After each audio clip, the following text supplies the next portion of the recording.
Bonjour.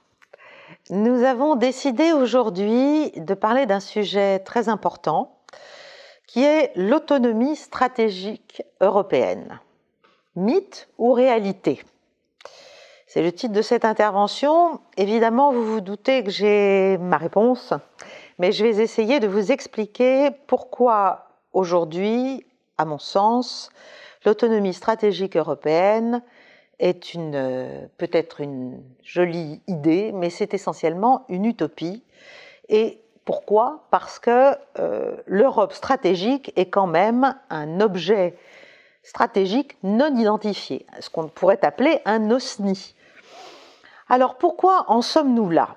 À ce stade, il faut commencer par dire ce qu'est l'Europe en termes de défense et de politique étrangère, par rapport, bien sûr, à son grand protecteur, autoproclamé, mais aussi largement consenti, que sont les États-Unis d'Amérique. En fait, l'Europe, d'ailleurs au terme du traité de Lisbonne, a confié sa défense, ni plus ni moins, à l'OTAN. Donc elle n'est nullement autonome stratégiquement. Si elle souhaitait le devenir, il ne suffirait pas que l'on prétende avoir un pilier européen de l'OTAN, comme on le fait, mais qu'il y ait une véritable convergence à la fois des perceptions, des conceptions et des politiques étrangères et de défense des pays européens, membres de l'Alliance Atlantique. On en est évidemment très loin, chacun le sait, chacun l'a compris, on le voit à moult occasions, et on peut donc dire qu'aujourd'hui, parler d'autonomie stratégique européenne, c'est essentiellement se faire plaisir, chercher à envoyer les Européens vers des perspectives heureuses qui pourraient leur laisser penser qu'ils aient une quelconque autonomie de pensée et de décision au sein de l'Alliance Atlantique, ce qui est absolument faux, ce qui n'est pas arrivé depuis la création de l'Alliance et qui est très loin de pouvoir arriver dans les années à venir. En effet, l'OTAN est essentiellement en phase, non pas de mort cérébrale, à mon avis, mais au contraire de reconstitution assez rigide et assez contraignante pour ses membres, au service de la politique extérieure américaine, la politique étrangère américaine, qui a décidé que non seulement la Russie serait encore et toujours un ennemi systémique, mais que bien sûr le nouvel ennemi systémique majeur de l'Amérique et soi-disant de tout l'Occident, c'est la Chine. La Russie est un ennemi utile, c'est ce qu'il faut comprendre d'un point de vue américain, puisqu'elle permet que jamais ne puisse s'opérer un rapprochement des perceptions et des besoins d'ailleurs de sécurité et de défense entre certaines puissances européennes et même l'UE dans son ensemble et la Russie. C'est à cela qu'a servi l'élargissement de l'Alliance et de l'Union européenne en grande partie. Et là, on est arrivé quand même à un point où il sera très compliqué pour les Européens de venir se rapprocher ensemble de la Russie ne serait-ce que dans une politique lucide, concrète, pragmatique de coopération croisée entre la Russie et l'UE. Mais au-delà de la Russie, il y a bien sûr la Chine. Donc l'OTAN sert à, si vous voulez, quand on dit que les États-Unis sont maintenant directement, comme vient de le montrer le pacte de sécurité AUKUS, sont directement maintenant entrés dans une phase très très antagoniste et très affirmée, très assumée de l'antagonisme avec la Chine en matière stratégique, eh bien il est urgent, il est très important bien sûr que les Européens eux aussi restent en rang serré derrière l'Amérique, en Europe d'abord, et aussi vers les nouvelles aventures envisagées par notre grand allié washingtonien. Donc, quand on parle d'autonomie stratégique européenne, sans même dire que pour qu'il y en ait une, il faudrait déjà qu'il y ait un peuple européen, ce qui n'existe pas en tant que tel. Il faudrait qu'il y ait une souveraineté européenne, ce qui n'existe pas et ne peut pas exister en tant que tel sous un angle fédéraliste, qui est celui de nos européistes béats. Eh bien, on se paye de mots et surtout, on est dans une posture qui, en fait, est juste une défausse.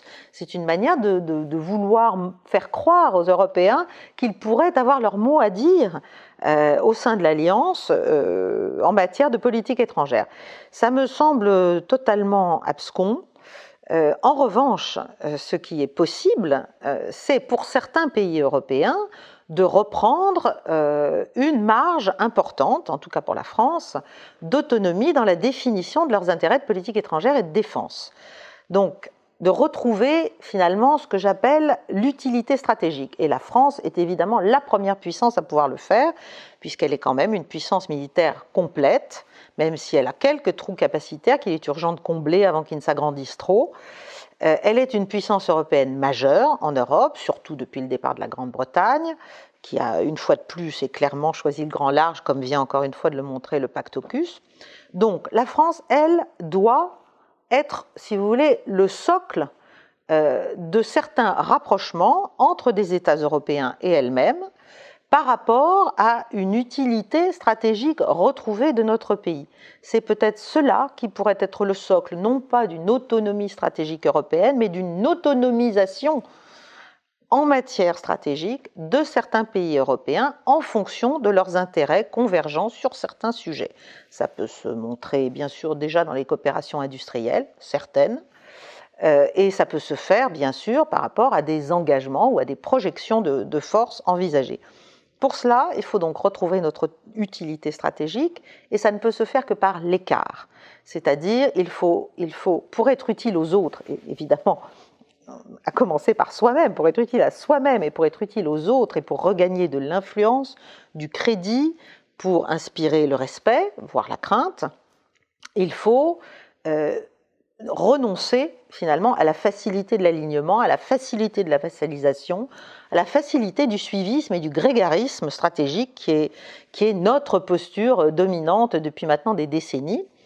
Il faut évidemment des gestes forts qui ne sont pas que symboliques, mais qui seraient j'allais dire des commencements, des premiers pas importants et signifiants.